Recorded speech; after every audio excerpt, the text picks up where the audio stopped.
Hello friends, എല്ലാവർക്കും സുഖമല്ലേ? ഇത് നമുക്ക് മീഷോന്ന് കുറച്ച് വിത്തുകളൊക്കെ ഫ്രീ ആയിട്ട് കിട്ടിയിട്ടുണ്ട് കേട്ടോ. നമ്മൾ മോർണിംഗ് ഗ്ലോറിയുടെയും പിന്നെ നമ്മുടെ പിറ്റൂണിയുടെയും ഒക്കെ വിത്ത് മേടിച്ചിട്ടുണ്ടായിരുന്നു. അപ്പോൾ അതിൻ്റെ കൂടെയാണ് ഇത് സൺഫ്ലവറിൻ്റെ വിത്ത് ഫ്രീ ആയിട്ട് കിട്ടിയത് കേട്ടോ.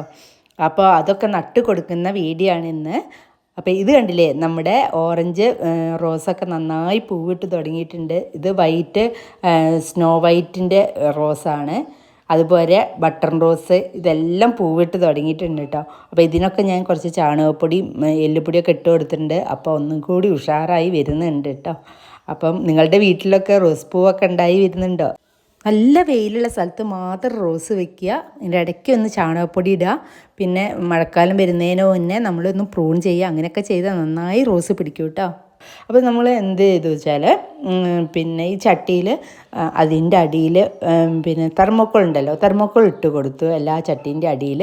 അത് കഴിഞ്ഞിട്ട് അതിൻ്റെ മുകളിൽ ചവലയാണ് നമ്മൾ ഈ വേസ്റ്റ് ആയിട്ടുള്ള ഇലകൾ, ഉണങ്ങിയ ഇലകളുണ്ടല്ലോ, അപ്പോൾ ഈ ഭാഗത്തേക്ക് ചവല എന്നൊക്കെയാണ് പറയുന്നത് കേട്ടോ. അപ്പോൾ അത് ഇട്ട് കൊടുത്തിട്ടുണ്ട്. അതിൻ്റെ മുകളിൽ കുറച്ച് മണ്ണ് ഇട്ട് കൊടുത്തിട്ടുണ്ട് കേട്ടോ. പിന്നെ നമ്മൾ ഇട്ട് കൊടുത്തിട്ട് കുറച്ച് പോട്ടി മിക്സാണ്. പോട്ടി മിക്സിൻ്റെ ഈ കണ്ടില്ലേ, ഈ ചാക്കിൽ ഞങ്ങളിങ്ങനെ വാങ്ങിക്കാറുണ്ട്. അപ്പോൾ ഇത് നല്ല പോട്ടി മിക്സ്. ഇതിൽ മുട്ടത്തോടും കുറച്ച് വളങ്ങളൊക്കെ അടങ്ങിയിട്ടുണ്ട്. അപ്പം ആ പോട്ടി മിക്സും ഇതിൽ ഇട്ട് കൊടുക്കുന്നുണ്ട് കേട്ടോ.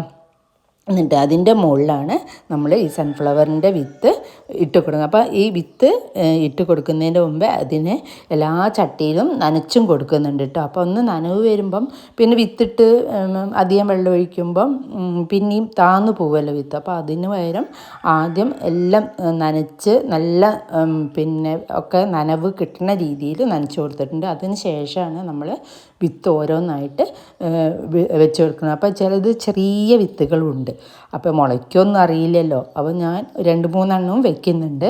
അപ്പോൾ അതിൽ ആരോഗ്യമുള്ള ഒരു പിന്നെ തൈര് നിർത്തിയിട്ട് നമുക്ക് മറ്റേത് വേണമെങ്കിൽ പറിച്ച് കളയാം. എന്നിട്ട് അത് ഒന്ന് മണ്ണൊക്കെ കുറച്ച് അതിൻ്റെ മേലേക്ക് ഇട്ട് കൊടുത്തിട്ട് ഇവിടെയാണ് കേട്ടോ ഞാൻ വെക്കുന്നത്. അങ്ങനെ ഇവിടെ കുറച്ച് സൂര്യപ്രകാശമുണ്ട്. അപ്പം നമുക്കിനി കാത്തിരിക്കാം കേട്ടോ, സൺഫ്ലവറിൻ്റെ പൂവിന് വേണ്ടിയിട്ട്.